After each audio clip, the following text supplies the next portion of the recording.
که موږ آباد یو، که وطن مو آباد وي، موږ به آباد یو. او چې کله موږ آباد یو، انسانیت اکثره داسې وي چې په خپل آباد یو بیا رحم لري. ډېر کم وي چې بیخي ځان نه خامار جوړ کړی وي، نور را ډزوي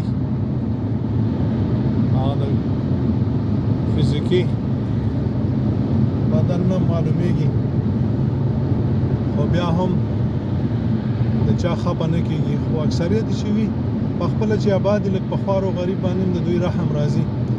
نو که چېرته مو وطن آباد وي، موږ به آباد یو. چې موږ آباد یو بیا به څه یو، یو بل ته به میلمستیاګانې کوو، خواړه به یو ځای خورو، یو په بل باندې به خرچ کوو، یو د بل ضرورت ته به رسېږو.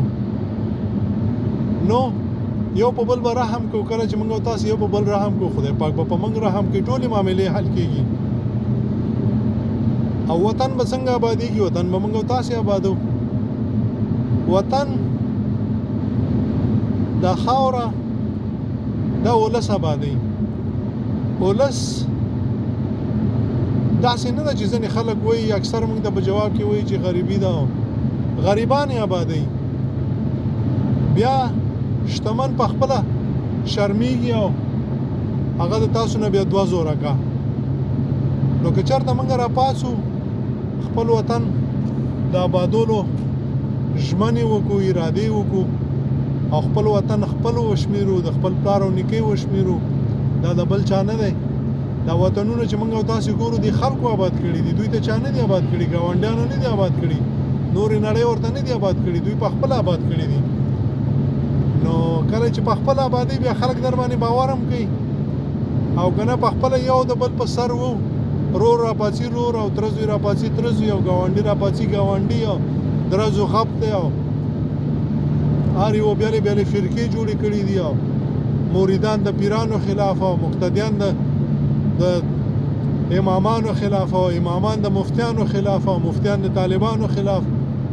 دا موږ او تاسې ګورو، په همدې ټولنه کې ژوند کوو. راځئ چې ټولنه جوړه کړو، راځئ چې لاسونه یو کړو، راځئ چې یو بل وزغمو، راځئ چې ځانونه آباد کړو، راځئ چې خپل وطن آباد کړو، راځئ چې خپل کورونه آباد کړو، راځئ چې څنګه خدای غواړو هغسې ژوند وکړو، د ژوند نه خوند واخلو. په دې کې د ژوند خوند نشته چې هله هله هله وخوره چې په پوزو در وځي. خوند په دې کې دی چې په نورو یې وخورې او ته یې ورسره وخورې. تاسې باور وکړئ، زه به ویو خو باور کول هم سخت دي چې زه ډېر وختونه ډوډۍ نه خورم تر څو پورې چې د نورو سره نه یم. چې کله ملګري ولرم، چې کله دوستان ولرم، چې کله یو کورنۍ سره یو ځای شم، بیا ښه ډوډۍ خورم. او چې یوازې یم، ستاسې به باور راځي که نه، اوس تقریبا مازدیګر دی، ما د سهار نه اوسه پورې شین چای څښلی دی، ځان مې ورباندې پړسولی دی، خو تر اوسه مې نور څه نه دي خوړلي. ولې چې ماښام زه خپلې کورنۍ سره یو ځای خورم. نو که موږ او تاسې دغسې بیا خوند کوي، جوی لري، د نورو سره یو ځای خوري، په دې کې خوند وي. او نه که په خپله دومره وخوري چې په پوزو در وځي، خواږه هم خوري او ترخه هم خوري او غوښې هم خوري او غوړي هم خوري او وازده هم خوري او په یو شي باندې مسره نه کوي. نو د سړي په بدن کې معلومیږي، هغه سترګو کې معلومیږي، هغه هر څه را پړسېدلي وي. نو خوند په دې کې دی چې سره یو ځای وخورو، خوند په دې کې دی چې یو په بل وخورو، خوند په دې کې دی چې یو بل نه په مینې باندې وخورو. داسې خوند کوي چې یو د بل نه په مینې خوري، او چې په منافقت او په زور او په بدماشۍ خوري، ته خو به یې وخورې. خو په خدای که مې تر مرګه پورې د زړه نه لاړ شي او خدای ته ووایم چې یا الله زه خو کمزوری وم، زور مې نه په رسېده، او که زور مې په رسېده بیا هم خپل وجدان اجازه نه راکوله، خدایه نه یې پرېږدم، نه یې ورته بخم. الله مو ښاد و آباد لره، ژوندي اوسئ، یو بل نه قربان شئ، یو بل سره مینه وکړئ، د ژوند نه خوند واخلئ.